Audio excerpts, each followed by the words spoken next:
All right, y'all, I'm back with another video on chargebacks. So if you missed my first story of my chargebacks, go back and watch that. But I'm going to be talking about my second experience with chargebacks and what happened and how crazy this situation was, y'all. Oh my gosh. Like, people are crazy. I do not understand for the life of me why people spend their time doing this nonsense. Like, just they gotta do better. They gotta do better. But anyway, y'all. So the second chargeback, what happened was, I had everything. I had all my processes in place. So like, I had gotten to the point to where like, you know, from a medium risk or high risk orders, like this is how I handle them. This is how I process. And whatnot. I had my, my app installed. So if I added you to that, like, we're done. Like, we are officially done. So everything was going cool. So about, I would say, maybe 9 months or so after like that first roundabout of chargebacks, then I got another one, and I was so caught off guard, y'all, because this chargeback came and like this order was not even identified as a risk.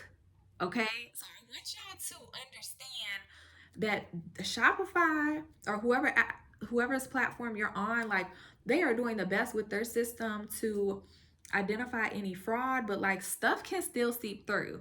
All right.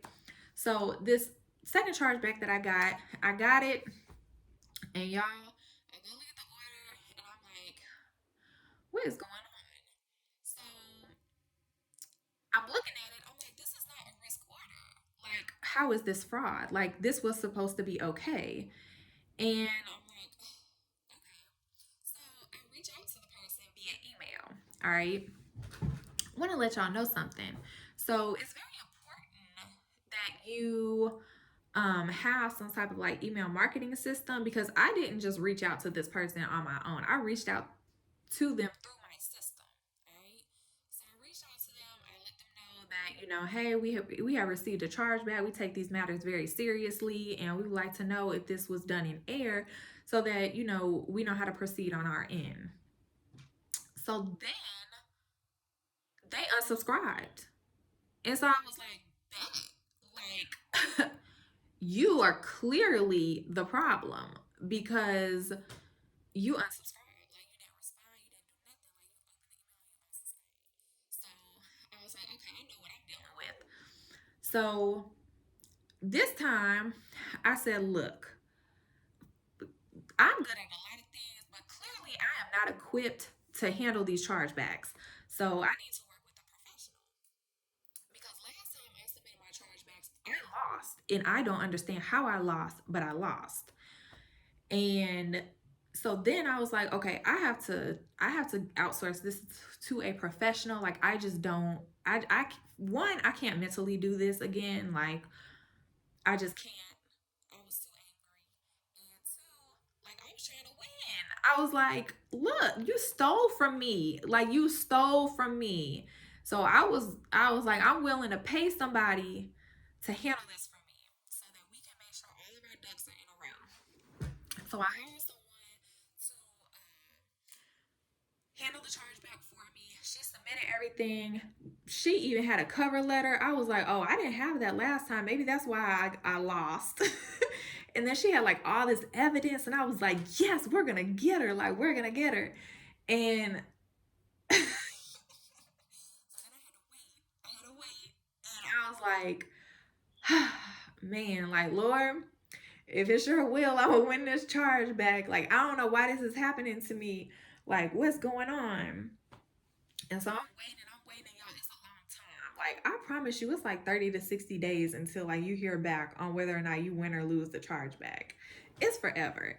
So, and again, mind you, they snatch the money back out. Like, as soon as you get that chargeback, they snatch that money. So not only this order was only like, I say only because my last one was like so much more, but this order was like, it was maybe like 120. I don't think it was over 150. Like, it really wasn't as much, which was a blessing, but I was still pissed So I was like, okay. So, but they took the money and everything. And in the meantime, like the person I hired, like they found that person's website address that they have my products on. They found like all this information. And so I was just doing my own research. And I Googled where the stuff was shipped to and everything. And I was like, I know a lot about what's going on here. So then I'm waiting. And then it's when you least expect it, you get the email on whether or not you win or lose. And I lost. Y'all, I lost. So I was furious. I'm like, you have got to be kidding me. Like, I done hired somebody. We submitted all this evidence. Like, what is going on? So the order was shipped and delivered.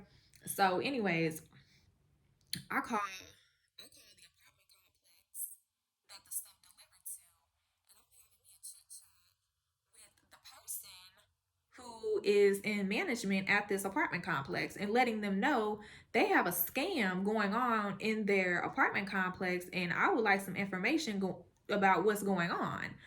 And it didn't really lead. I don't really know what happened after that call.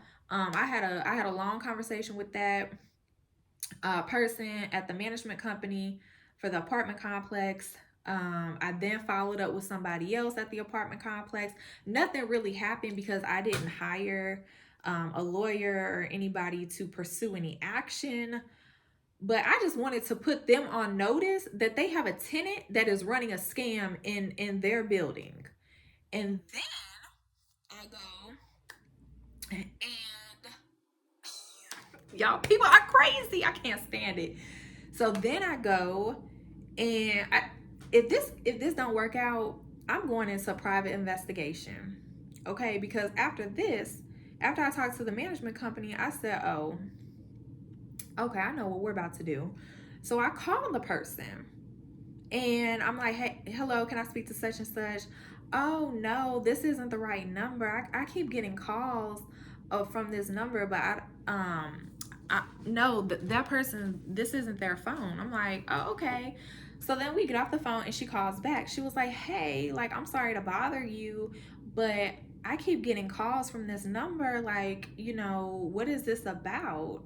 And I was like, "Oh, well, the person who has the person who ordered these products, like, they used your phone number and they are running a scam, and I am doing an investigation."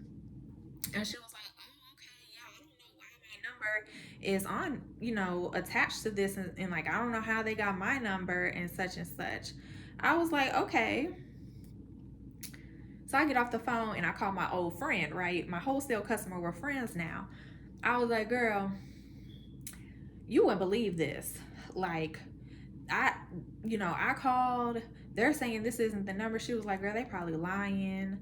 And I'm like, "Oh, you think so?" Because I do try to see the best in people, but y'all, I've been through so much that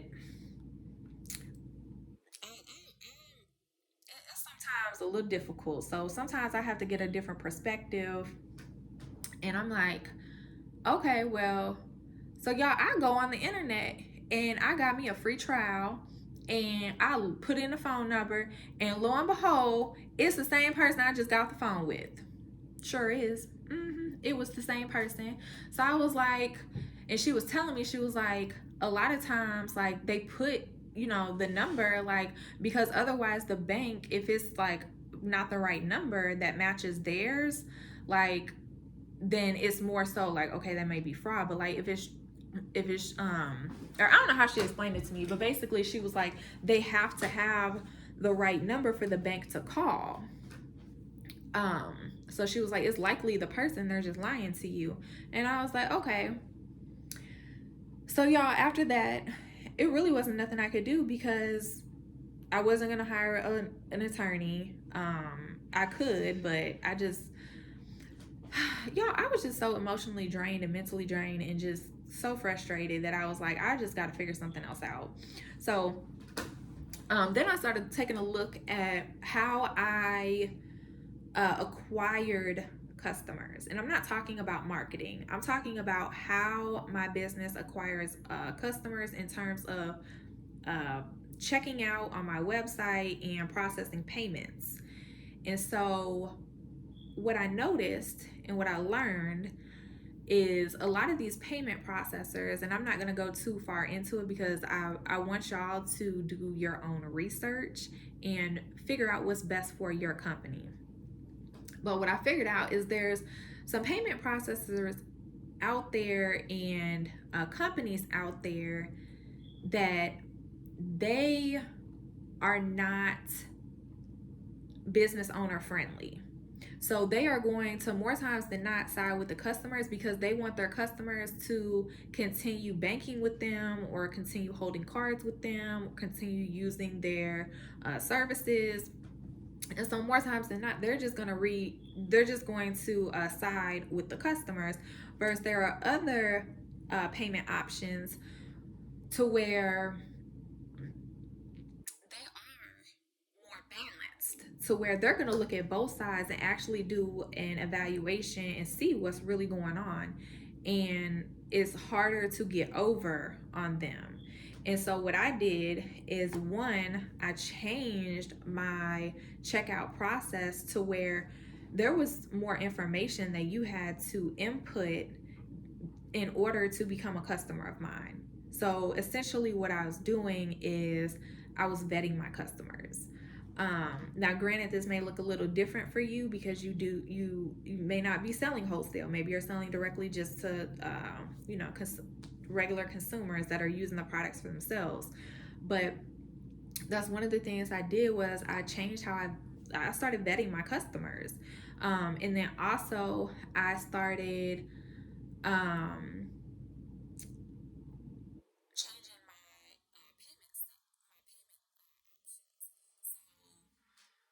Like if you go on my website, I don't offer what everybody else offers. I only offer the payment options that are going to be balanced, so that if anything does happen sideways, that company is going to look at my evidence and see what's going on with the person who ordered, and it's going to be more of a fair trial versus just siding with the customer. And then also, what else did I do? Um, oh, also the other thing that I did was I started manually authorizing orders. So one of the things I learned that if you just automatically accept payments, if you end up, like, say for example, if you set up your process to where all high risk orders are immediately refunded, right? Well, the issue is if you have a high risk order that comes over, there's a processing fee that you have to pay automatically for the payment gateway to accept that payment. There's a processing fee. Typically, it's a percentage of whatever the total amount is. All right. So, anyways, when that high risk order comes over and it goes through, that processing fee is already taken out. So then when you go return the money that they paid, you're actually losing money if you have it all automated. And so when I spoke to the Shopify people, because I contacted Shopify and I was like, I would like to know how this wasn't a fraudulent order. And like, I gave them all my evidence. Of course, I still lost the chargeback, but I needed more people to know what was going on was wrong. It was wrong. And so she explained to me, she said, you may want to manually set this up. Um, and I was like, okay. So I started manually accepting payments to where if I was going to refund your order, there would be no processing fee taken out. So I wouldn't be losing anything. So I went ahead and did that. So this is just some stuff that has happened to me, y'all, and I really want y'all to be aware of what these people are doing. And I really want you to do everything you can to create the most phenomenal customer experience and always do right by your customers. I'm going to make another video about, is the customer always right, and talk more about what that actually means. But it's so important to create an amazing customer experience. However, you cannot do so without protecting your business. Like, you have got to protect your business, and not enough people talk about this and like why it's so important